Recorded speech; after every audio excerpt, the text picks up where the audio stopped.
Il était une fois un homme sincère, droit dans sa religion, fidèle à la prière et assidu dans les invocations. Mais malgré cela, chaque tentative de mariage se soldait par un échec.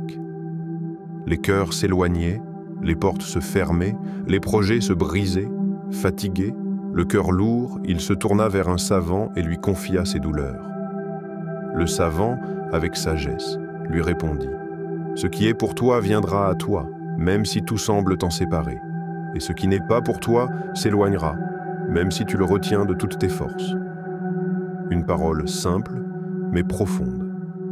Elle nous enseigne que le cœur du croyant repose non sur le résultat, mais sur la confiance totale dans le décret divin.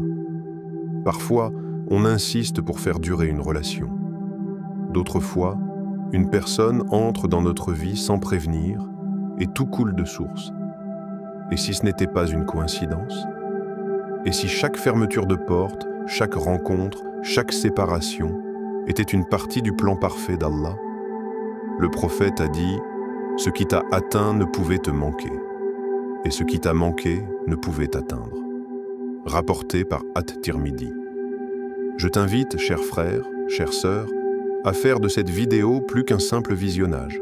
Prends le Coran. Lis la sourate 30, verset 21. Lis les hadiths du prophète sur le mariage, la patience et le qadar. Médite. Prends des notes. Pose-toi cette question. Est-ce que je vis mes relations selon la volonté d'Allah ou selon mes désirs ? Si ce message te parle, alors n'hésite pas à le partager à un frère ou une sœur. Peut-être qu'Allah te fait entendre cette parole aujourd'hui pour que tu la transmettes à quelqu'un qui en a besoin. Le rappel est bénéfique aux croyants, et parfois, une simple vidéo peut sauver une âme découragée. Ici, sur Parole du prophète, on ne cherche pas les vues, on cherche la vérité, la sincérité et la réforme du cœur. Abonne-toi si tu veux cheminer avec nous sur la voie du prophète. Ici, tu trouveras des hadiths authentiques expliqués avec clarté, des rappels courts mais puissants, une atmosphère fraternelle et spirituelle, une parole qui guérit, éclaire et guide. Ensemble, bâtissons les prochains rappels. Tu veux qu'on parle de comment savoir si Allah veut notre séparation? Comment vivre un divorce ou une rupture avec foi? Quel dû à se réciter quand on se sent seul? Écris-le en commentaire. Tes idées nourrissent cette chaîne. Car ici, on apprend ensemble, comme une grande famille unie dans la recherche du vrai. Ô toi qui écoutes, ce n'est pas un hasard si tu es tombé sur cette vidéo aujourd'hui. Peut-être qu'Allah veut t'apaiser, te recentrer ou te préparer à mieux. Et quiconque place sa confiance en Allah, il lui suffit. Sourate 65, verset 3. Les hommes vertueux sont pour les femmes vertueuses. Sourate 24, verset 26. Qu'Allah t'accorde ce qui est bon pour toi, au moment parfait, de la meilleure manière, avec la plus belle sagesse. Amin, ferme les yeux un instant. Respire. Imagine que chaque souffle que tu prends a été écrit il y a des milliers d'années. Avant même que tu ne respires pour la première fois, ton histoire était connue, ton nom, tes erreurs, tes prières, tes silences, et même ton amour, le qadar, la prédestination. Un mot souvent prononcé, rarement compris, et pourtant c'est l'un des 6 piliers de la foi islamique. Sans lui, ta vision du monde est incomplète. Tu pourrais croire que tu contrôles tout, que tu choisis qui tu aimes, que tu bâtis ton futur par la seule force de ta volonté. Mais la vérité est bien plus profonde. Allah dit dans le Coran : « Nous avons créé toutes choses avec mesure. » Sourate 54, verset 49. Et parmi ces signes, il a créé pour vous, de vous-même, des épouses afin que vous trouviez auprès d'elles la tranquillité. Sourate 30, verset 21, ce n'est pas toi qui contrôles les liens du cœur, c'est Allah. Les rencontres soudaines, les sentiments profonds, les éloignements inexplicables ne sont pas des hasards. Ils sont des signes, des décrets, des tests aussi. Et le prophète l'a affirmé sans détour. Allah a déjà écrit pour chacun son mariage. rapporté par Muslim. Tu peux prier, chercher, espérer, faire des efforts sincères, mais tu n'iras pas plus vite que le plan d'Allah, et tu ne peux aimer au point de forcer ce qui ne t'est pas destiné. Tu ne peux perdre ce qui t'a été promis. Il y a des âmes qui entreront dans ta vie, puis partiront pour te former, te purifier, et il y a des âmes qui resteront, qui reviendront, car Allah les a liées à la tienne dans sa science éternelle. Tu vois, dans les relations comme dans tout le reste, le qadar ne signifie pas passivité, mais confiance. Ce n'est pas renoncer à aimer, mais aimer avec lucidité. Ce n'est pas abandonner le choix, mais comprendre que ton choix n'a de poids que s'il est en accord avec le décret divin. Tu ne peux rien forcer, tu ne peux rien éviter, mais tu peux faire confiance. Confiance à celui qui sait ce que ton cœur ignore encore, celui qui écrit avec miséricorde, celui qui éloigne par protection, celui qui unit par sagesse. Et si tu attends encore, c'est peut-être parce qu'il te prépare à mieux. Tu t'es déjà posé cette question, n'est-ce pas? Si tout est déjà écrit, alors pourquoi essayer? Pourquoi faire des doigts? Pourquoi faire des efforts? Pourquoi souffrir? Pourquoi espérer si tout est décidé à l'avance? C'est peut-être l'une des questions les plus délicates et les plus profondes de notre foi. Mais voilà, Allah connaît tout. Il connaît ce que tu vas choisir, mais il ne t'oblige pas. Tu n'es pas un robot, tu n'es pas un pion. Tu es un être doté de conscience, d'intention et de choix. Mais tes choix s'exercent dans un cadre que lui a tracé, avec une sagesse infinie. C'est comme un terrain balisé. Tu peux aller à droite, à gauche, t'arrêter, courir, revenir. Mais les limites de ce terrain, c'est Allah qui les a posées. Il connaît toutes les directions que tu pourrais prendre et il sait laquelle tu vas choisir. Et pourtant, il te laisse libre. Le prophète a dit une parole bouleversante par sa simplicité et sa vérité. Ce qui t'a atteint ne pouvait te manquer, et ce qui t'a manqué ne pouvait t'atteindre. Rapporté par At-Tirmidhi, tu l'aimes, cette personne? Tu as prié, tu as espéré, tu t'es battu pour elle? Mais malgré tout, elle s'est éloignée, comme si quelque chose, quelque part, t'échappait. Et tu as pensé, pourquoi Allah ne m'a-t-il pas exaucé? Mais réfléchis, et si cette rupture était un sauvetage? Et si Allah t'éloignait non pas pour te briser, mais pour te préserver d'une douleur plus grande? Et si ce que tu appelles perte était en fait la première page d'un chapitre plus pur, plus beau, plus vrai? Le libre arbitre, c'est toi qui choisis de marcher. Mais c'est Allah qui détermine où le chemin te mène.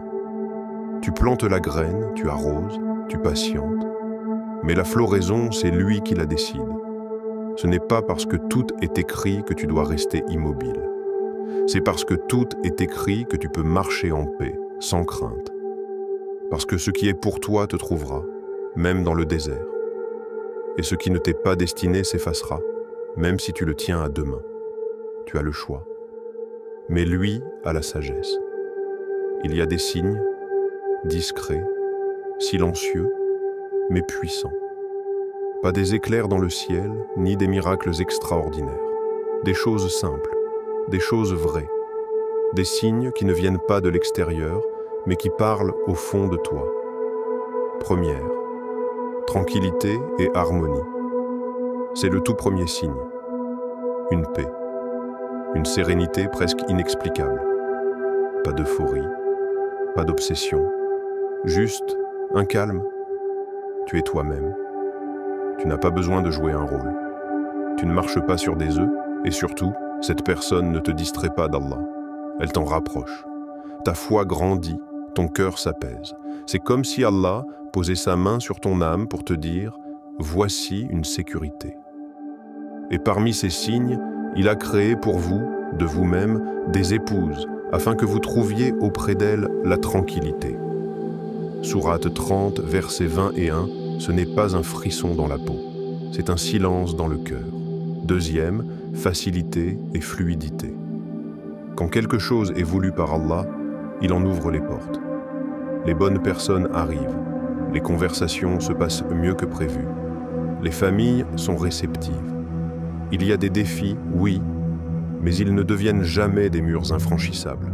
Tu n'as pas besoin de forcer les choses. Elles avancent. Tu n'as pas besoin de courir. Tu marches et Allah aligne les circonstances. Ce n'est pas la fin des épreuves. C'est juste que rien ne bloque l'essentiel. Troisième, croissance spirituelle. Tu ne stagnes pas, tu évolues. Cette relation te pousse à devenir meilleur, pas par pression, par inspiration. Tu veux prier plus, être plus vrai, lire davantage le Coran, parler avec douceur, être patient. Parce que cette personne te rappelle indirectement Allah, et tu vois en elle un miroir, non pas de ta faiblesse, mais de ta meilleure version possible. Ce n'est pas seulement de l'amour, c'est une élévation. Quatrième, dua et istikhara. Et puis il y a ce moment où tu t'es retourné vers ton Seigneur, où tu as dit avec un cœur sincère: « Oh Allah, si cette chose est bonne pour moi dans ma foi, ma vie présente et future, alors facilite-la moi. » Hadith rapporté par Al-Bukhari. Et ton cœur a trouvé la paix. Pas une certitude arrogante, une sérénité profonde. Même si tu ne sais pas ce qui t'attend, tu sens que tu n'es plus seul dans ta décision. Tu ne cherches pas des signes magiques, mais quand tu les vis, tu comprends. Allah est en train de dessiner quelque chose pour toi. Et parfois, cette personne en fait partie. Tu avais mis ton cœur. Tu avais prié, pleuré, espéré. Et malgré tout, elle est partie. Ou il s'est éloigné. Et tu restes là, avec ce vide, ce silence, et cette question qui fait mal. Pourquoi? Tu veux comprendre. Tu veux une explication, une logique, un sens. Mais parfois, Allah ne répond pas tout de suite. Il te laisse dans l'épreuve, non pas pour te punir, mais pour t'élever. Il se peut que vous détestiez une chose alors qu'elle est un bien pour vous. Sourate 2, verset 216. Tu lis ce verset. Tu le connais peut-être déjà. Mais le vivre, c'est une autre histoire. Peut-être que cette personne, si tu étais resté avec elle, aurait freiné ta foi. Peut-être qu'elle aurait affaibli ton cœur, ton moral, ta dignité. Peut-être qu'elle t'aimait, oui, mais pas comme Allah voulait que tu sois aimé. Parfois, une rupture est une délivrance dont tu ne verras la bénédiction que des mois ou des années plus tard. Un amour qui s'arrête est parfois un mur que Dieu t'oblige à percuter pour te faire changer de direction. Et si tu crois que tu as tout perdu, tu te trompes, tu n'as rien perdu. Tu as juste été redirigé vers plus de toi, vers plus de foi, vers quelqu'un qui te verra avec les yeux de la foi et non ceux du monde. Et si cette douleur était un médicament amer mais salutaire, et si cette perte était la purification de ton cœur avant une union bénie, n'oublie pas, Allah n'enlève jamais quelque chose sans raison. Et s'il retire quelqu'un de ta vie, c'est que cette personne n'était pas écrite dans la suite du livre. Tu ne vois aujourd'hui qu'une page froissée, mais lui voit le chapitre entier. Et il est en train de réécrire quelque chose pour toi, avec plus de foi, plus de lumière et moins de blessures. Ne pleure pas ce qu'Allah a voulu éloigner. Prépare-toi à ce qu'il veut t'offrir. L'épreuve de l'attente, tu attends. Jour après jour, tu avances, tu fais des doigts, tu te construis. Mais au fond de toi, une question persiste. Pourquoi ça prend autant de temps? Tu regardes autour de toi. Tes amis se marient, certains divorcent, d'autres trouvent l'amour facilement. Et toi? Tu vis l'épreuve silencieuse de l'attente, celle que peu comprennent, celle qu'on banalise, celle qu'on oublie d'encourager, mais sache une chose, Allah ne t'a pas oublié. Il t'entend chaque nuit où tu pleures en secret. Il te voit chaque fois que tu détournes ton regard pour rester dans le halal. Il sait, il connaît ce que tu caches et ce que tu contiens. Endure avec patience, car Allah ne laisse jamais perdre la récompense des bienfaisants. Sourate 11, verset 115. La patience n'est pas juste une attente, c'est ce que tu fais pendant que tu attends. Est-ce que tu utilises ce temps pour te rapprocher d'Allah, pour te corriger, te former, te comprendre? Ou est-ce que tu gaspilles ton temps à envier les autres, à forcer ce qui ne t'est pas destiné? N'envie pas leur parcours, parce que chaque âme a son propre calendrier divin. Allah n'a jamais promis que tout viendrait vite, mais il a promis que tout viendrait avec justesse. Tu vois, certaines bénédictions demandent plus de temps, parce qu'elles doivent s'ancrer dans un cœur prêt. Et parfois, tu n'attends pas seulement l'autre personne. Tu attends que toi-même, tu sois prêt à aimer correctement. Celui qui cherche à être patient, Allah l'aide à l'être. Hadith authentique, Al-Bukhari et Muslim. Alors ne précipite rien. Ne te compare à personne. Ce que tu crois être un retard est peut-être une préparation divine. Et quand viendra ce jour, tu comprendras pourquoi Allah t'a fait attendre. Il existe des histoires, pas comme les autres. Des histoires vraies, des histoires sacrées. Des histoires où l'amour ne rime pas avec passion éphémère, mais avec foi, patience et élévation. Laisse-moi t'en raconter quelques-unes, pas pour t'émouvoir, mais pour te rappeler ce que veut dire relation bénie. Le prophète et Khadija, Ra, c'est une histoire d'amour inégalée. Khadija, femme noble, forte, intelligente, croyante avant même la révélation. Elle n'a pas seulement aimé Muhammad, elle a cru en lui quand personne ne le comprenait. Elle a soutenu sa mission. Elle a tout sacrifié pour l'aider à porter la lumière. Et lui, le prophète, ne l'a jamais oublié. Même après sa mort, il parlait encore d'elle avec tendresse. Elle m'a cru quand personne ne me croyait. C'était une union fondée sur la loyauté, la foi, le soutien mutuel. Un amour dans la difficulté, pas seulement dans la facilité. Zacharia, As et son épouse. Ils ont attendu longtemps, des années sans enfant. Ils ont prié, espéré, persisté. Mais jamais ils n'ont douté de la miséricorde d'Allah. Et quand le moment fut juste, Allah leur donna un fils, Yahya, Jean. Un enfant pur, béni, aimé du ciel. Tu ne cherches pas des signes magiques, mais quand tu les vis, tu comprends. Allah est en train de dessiner quelque chose pour toi. Et parfois, cette personne en fait partie. Tu avais mis ton cœur. Tu avais prié, pleuré, espéré. Et malgré tout, elle est partie. Ou il s'est éloigné. Et tu restes là, avec ce vide, ce silence et cette question qui fait mal. Pourquoi? Tu veux comprendre.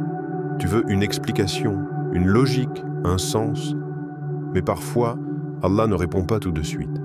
Il te laisse dans l'épreuve, non pas pour te punir, mais pour t'élever. Il se peut que vous détestiez une chose alors qu'elle est un bien pour vous. Sourate 2, verset 216. Tu lis ce verset. Tu le connais peut-être déjà. Mais le vivre, c'est une autre histoire. Peut-être que cette personne, si tu étais resté avec elle, aurait freiné ta foi. Peut-être qu'elle aurait affaibli ton cœur, ton moral, ta dignité. Peut-être qu'elle t'aimait, oui, mais pas comme Allah voulait que tu sois aimé. Parfois, une rupture est une délivrance dont tu ne verras la bénédiction que des mois ou des années plus tard. Un amour qui s'arrête est parfois un mur que Dieu t'oblige à percuter pour te faire changer de direction. Et si tu crois que tu as tout perdu, tu te trompes, tu n'as rien perdu. Tu as juste été redirigé vers plus de toi, vers plus de foi, vers quelqu'un qui te verra avec les yeux de la foi et non ceux du monde. Et si cette douleur était un médicament amer mais salutaire, et si cette perte était la purification de ton cœur avant une union bénie, n'oublie pas, Allah n'enlève jamais quelque chose sans raison. Et s'il retire quelqu'un de ta vie, c'est que cette personne n'était pas écrite dans la suite du livre. Tu ne vois aujourd'hui qu'une page froissée, mais lui voit le chapitre entier. Et il est en train de réécrire quelque chose pour toi, avec plus de foi, plus de lumière et moins de blessures. Ne pleure pas ce qu'Allah a voulu éloigner. Prépare-toi à ce qu'il veut t'offrir. L'épreuve de l'attente, tu attends. Jour après jour, tu avances, tu fais des doigts, tu te construis. Mais au fond de toi, une question persiste. Pourquoi ça prend autant de temps? Tu regardes autour de toi. Tes amis se marient, certains divorcent, D'autres trouvent l'amour facilement. Et toi? Tu vis l'épreuve silencieuse de l'attente, celle que peu comprennent, celle qu'on banalise, celle qu'on oublie d'encourager, mais sache une chose, Allah ne t'a pas oublié. Il t'entend chaque nuit où tu pleures en secret. Il te voit chaque fois que tu détournes ton regard pour rester dans le halal. Il sait, il connaît ce que tu caches et ce que tu contiens. Endure avec patience, car Allah ne laisse jamais perdre la récompense des bienfaisants. Sourate 11, verset 115. La patience n'est pas juste une attente, c'est ce que tu fais pendant que tu attends. Est-ce que tu utilises ce temps pour te rapprocher d'Allah, pour te corriger, te former, te comprendre? Ou est-ce que tu gaspilles ton temps à envier les autres, à forcer ce qui ne t'est pas destiné? N'envie pas leur parcours, parce que chaque âme a son propre calendrier divin. Allah n'a jamais promis que tout viendrait vite, mais il a promis que tout viendrait avec justesse. Tu vois, certaines bénédictions demandent plus de temps, parce qu'elles doivent s'ancrer dans un cœur prêt. Et parfois, tu n'attends pas seulement l'autre personne. Tu attends que toi-même, tu sois prêt à aimer correctement.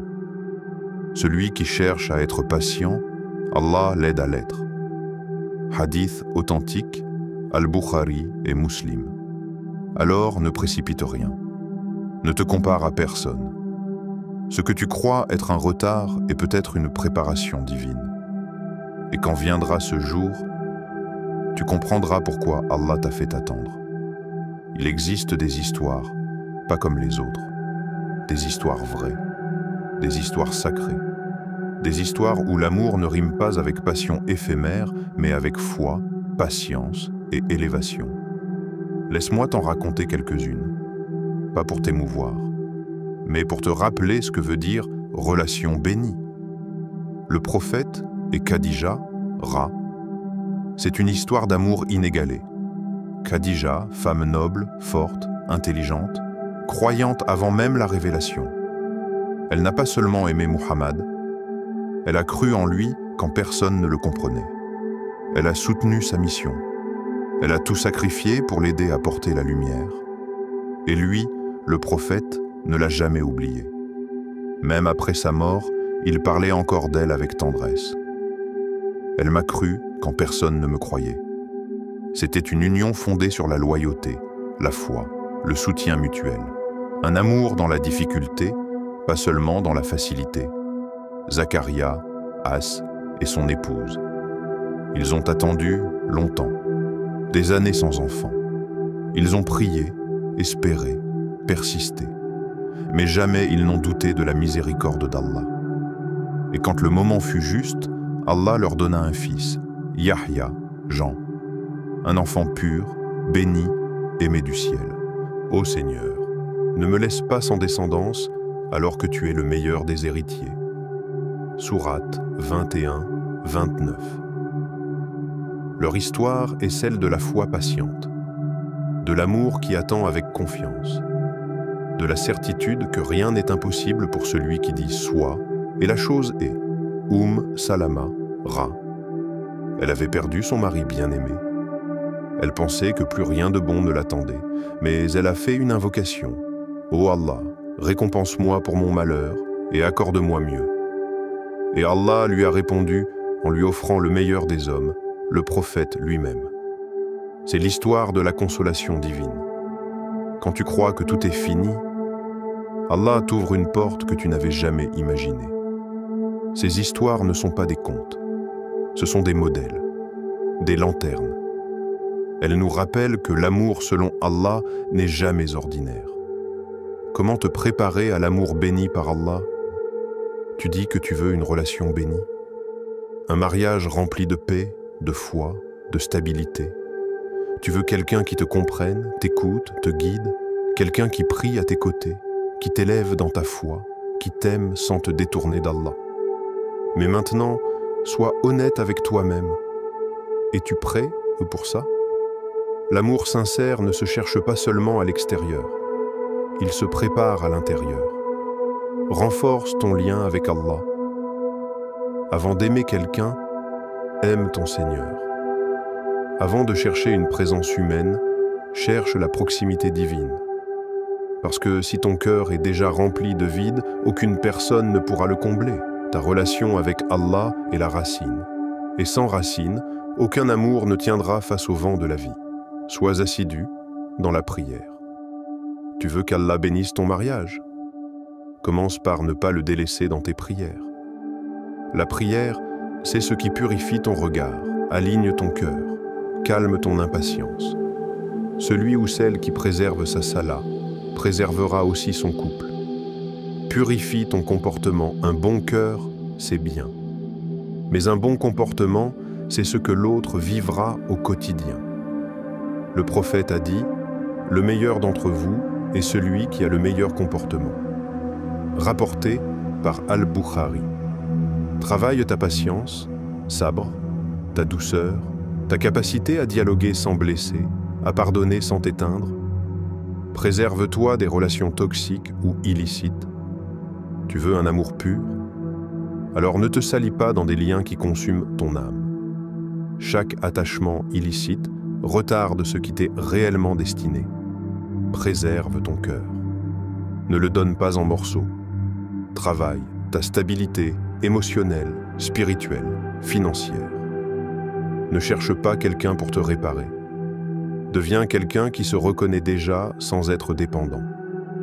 Les hommes vertueux sont pour les femmes vertueuses, et les femmes vertueuses pour les hommes vertueux. Sourate 24, verset 26. Prépare-toi, purifie-toi, élève-toi, et ce qui est pour toi viendra. Frère, sœur, tu es arrivé jusqu'ici, tu as écouté, peut-être avec des larmes, peut-être avec des souvenirs, peut-être avec des cicatrices encore ouvertes.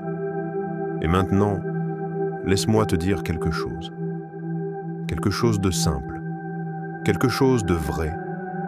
Si Allah a écrit quelqu'un pour toi, tu peux changer de ville, de pays, d'habitude. Cette personne te trouvera, pas parce qu'elle te cherche, mais parce que le décret divin ne se perd jamais.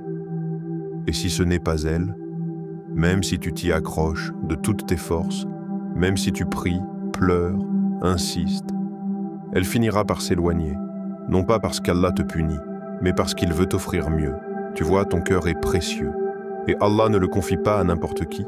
Tu ne comprends peut-être pas maintenant, mais un jour tu regarderas en arrière, et tu remercieras Allah de ne pas t'avoir donné ce que tu voulais, parce qu'il t'a réservé ce que tu méritais vraiment.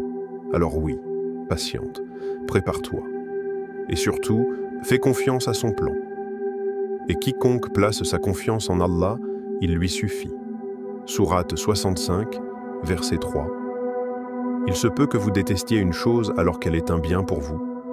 Sourate 2, verset 216. Le décret divin est parfait, même quand il fait mal, même quand tu ne vois pas encore la sagesse. Il est parfait parce que ton Seigneur est parfait. Ô Allah, toi qui connais les cœurs mieux que nous-mêmes, accorde à celui ou celle qui lit ces mots un amour qui l'élève, un foyer qui l'apaise et un compagnon ou une compagne qui l'aide à te plaire. Fais que notre attente ne soit jamais vaine et que ce qui est écrit pour nous vienne au moment exact que tu as choisi. Amin. Subhanallah, attends encore quelques secondes, car ce qu'on va faire maintenant va renforcer ta foi et te guider concrètement dans ce que tu vis. Nous avons appris que ce qui t'est destiné viendra, même si tout semble t'en éloigner.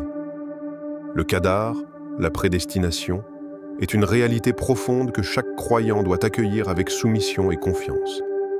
Les signes d'une relation bénie sont la paix intérieure, la facilité, la foi partagée et la guidance divine. Les ruptures et les délais ne sont pas des échecs, mais souvent des protections cachées. Et surtout, que la meilleure façon de se préparer à l'amour voulu par Allah, c'est de commencer par réformer son lien avec lui. Toi qui écoutes ces mots, peut-être que tu es en attente, peut-être que tu as pleuré une relation perdue, peut-être que tu te demandes pourquoi tu n'y arrives pas, mais rappelle-toi ceci. Il se peut que vous détestiez une chose alors qu'elle est un bien pour vous. Sourate 2, verset 216. Et quiconque place sa confiance en Allah, il lui suffit. Sourate 65, verset 3. Tes larmes sont vues, ta solitude est entendue, ton cœur n'est pas oublié, car ton Créateur ne t'a jamais abandonné, même quand les gens l'ont fait. Je t'invite maintenant à agir, non pas avec précipitation, mais avec foi. Multiplie les doigts, ouvre le Coran, médite la sourate Ar-Rum.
Allah peut orchestrer.